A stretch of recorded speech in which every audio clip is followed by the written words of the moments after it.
Carol Célico voltou a público para esclarecer uma polêmica que a acompanha há anos, a suposta declaração de que teria se separado do ex-jogador Kaká por ele ser perfeito demais.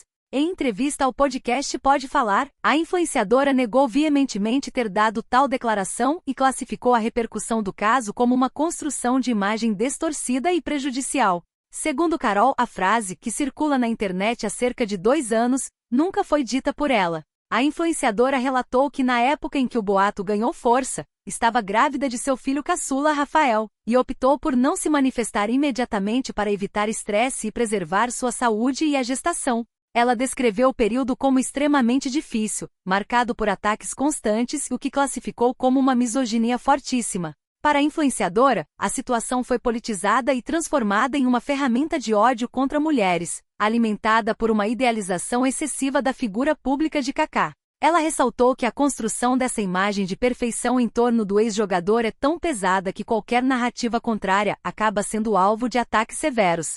Carol enfatizou que o divórcio, anunciado em 2015, foi um processo pessoal que, independentemente dos pormenores, não condiz com a versão fantasiosa que se tornou viral. O relacionamento entre Carol Célico e Kaká teve início em 2002, culminando em um casamento em 2005 e no nascimento de 2 filhos, Luca e Isabela. A repercussão negativa de uma informação falsa, mesmo uma década após a separação, é apontada por ela como um exemplo de como a internet pode atuar de forma nociva, transformando fatos privados em alvos de julgamento público e desinformação. A influenciadora reiterou seu incômodo em ser reduzida a um capítulo de sua vida pessoal e reforçou que a narrativa de que o motivo do término teria sido a perfeição do ex-marido carece de qualquer veracidade. É impressionante como certas narrativas ganham vida própria na internet, quase como se tivessem uma consciência, uma vontade de existir que atropela a realidade dos fatos. O caso da Carol Célico e essa famigerada frase sobre o Kaká ser perfeito demais é talvez um dos exemplos mais emblemáticos da nossa era de pós-verdade, onde uma mentira bem contada, ou melhor, uma mentira que serve a um propósito de entretenimento tóxico, acaba se tornando uma verdade absoluta na mente de milhões de pessoas.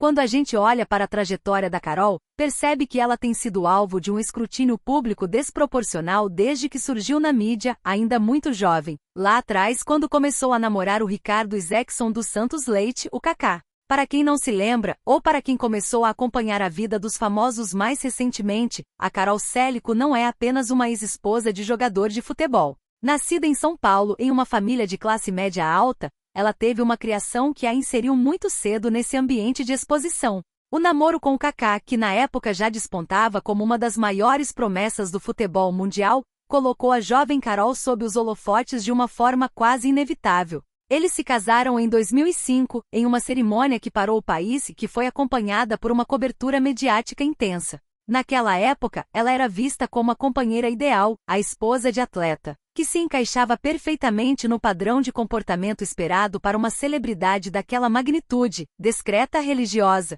sempre ao lado dele nos grandes eventos da FIFA e nas conquistas do Milan.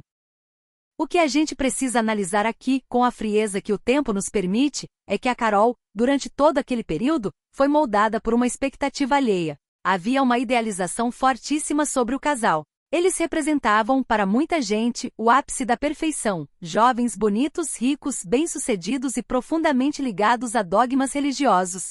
Quando esse relacionamento chegou ao fim em 2015, o choque do público não foi apenas pela separação de um casal famoso, mas pela quebra dessa ilusão.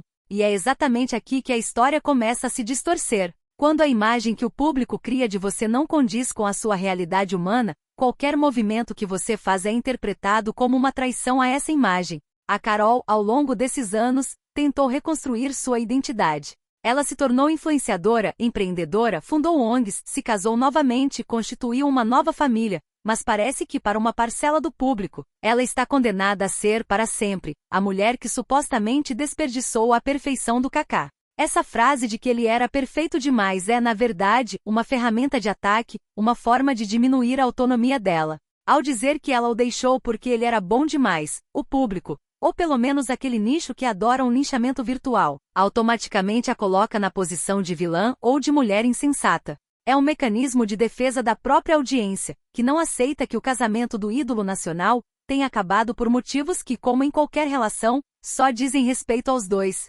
Eu particularmente acho que a forma como a internet trata as mulheres, especialmente aquelas que foram casadas com figuras públicas masculinas de alta estima, é de uma misoginia que chega a ser assustadora. Existe um julgamento moral velado. Se o cara é o Kaká, um homem respeitado, conhecido por sua conduta exemplar dentro e fora de campo, a culpa do término, aos olhos de quem apenas consome entretenimento, nunca pode ser dele. Logo, a culpa tem que ser dela. E se não existe um motivo real, a gente inventa um. A gente inventa que ela é louca, que ela não deu valor, que ela se arrependeu. É uma narrativa de punição. O fato de ela ter esperado anos para se posicionar com essa firmeza, e o relato dela de que estava grávida de seu filho Rafael quando a fake news explodiu, mostra a crueldade que vivemos.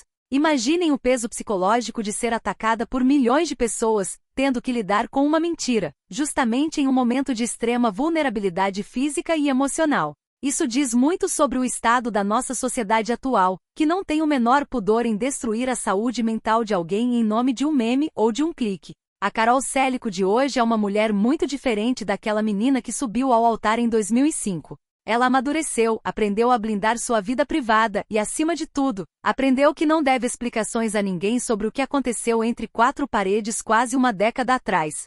O que mudou não foi apenas o status civil dela, mas a forma como ela encara o poder das redes sociais. Ela entendeu que tentar lutar contra uma narrativa falsa pode ser como tentar lutar contra um moinho de vento, mas isso não significa que ela tenha que aceitar o rótulo que lhe impuseram. Na minha visão, a televisão e os portais de celebridades brasileiros ainda têm uma dívida com o modo como cobrem essas histórias. Muitas vezes esses veículos apenas replicam o que está sendo dito nas redes sociais sem checar a veracidade, o que alimenta esse ciclo de desinformação. A história da Carol prova que o custo de uma fake news não é apenas um post engraçado ou polêmico. O custo é a vida real de uma pessoa que está tentando seguir em frente. É um lembrete importante de que atrás de cada notícia que a gente consome com tanta rapidez, existe uma trajetória complexa, cheia de nuances, dores e escolhas que jamais conheceremos. Ao negar essa fala, a Carol não está apenas corrigindo um erro de registro, ela está reivindicando o direito de ter sua própria história contada pelos seus próprios termos. Ela está dizendo que, independentemente da imagem de perfeição que o público projeta sobre o Kaká, que ele de fato cultivou e que tem seus méritos, isso não a obriga a ser uma coadjuvante na sua própria vida, muito menos uma vilã em uma história que, em última análise, foi apenas um capítulo, e não a conclusão de sua existência. O que esse momento representa é uma espécie de acerto de contas com o passado. É a Carol dizendo que, apesar de todo o ruído e da tentativa de reduzi-la a um motivo de separação, ela continua sendo a protagonista da sua trajetória, alguém que, apesar das pedras que atiraram nela, preferiu construir, trabalhar e preservar o que realmente importa, a sua paz e a realidade dos seus filhos. No fim das contas, a gente deveria aprender a respeitar o silêncio e as escolhas alheias. Se um divórcio aconteceu em 2015 e hoje, em 2025, a gente ainda está discutindo o porquê de forma baseada em boatos. Isso diz muito mais sobre nós, enquanto sociedade, do que sobre eles. A perfeição é um conceito que a gente vende e compra nas redes sociais, mas a vida, para quem vive, é sempre feita de imperfeições. E sinceramente, que bom que seja assim. Afinal, a humanidade reside justamente aí, na nossa capacidade de errar, de recomeçar e de não permitir que inventem quem nós somos. Que essa fala da Carol sirva minimamente para que a gente pare um pouco antes de compartilhar a primeira manchete sensacionalista que aparecer no feed. Porque às vezes a verdade é muito mais simples, muito mais humana e, por que não dizer, muito menos interessante do que a mentira que a gente insiste em consumir.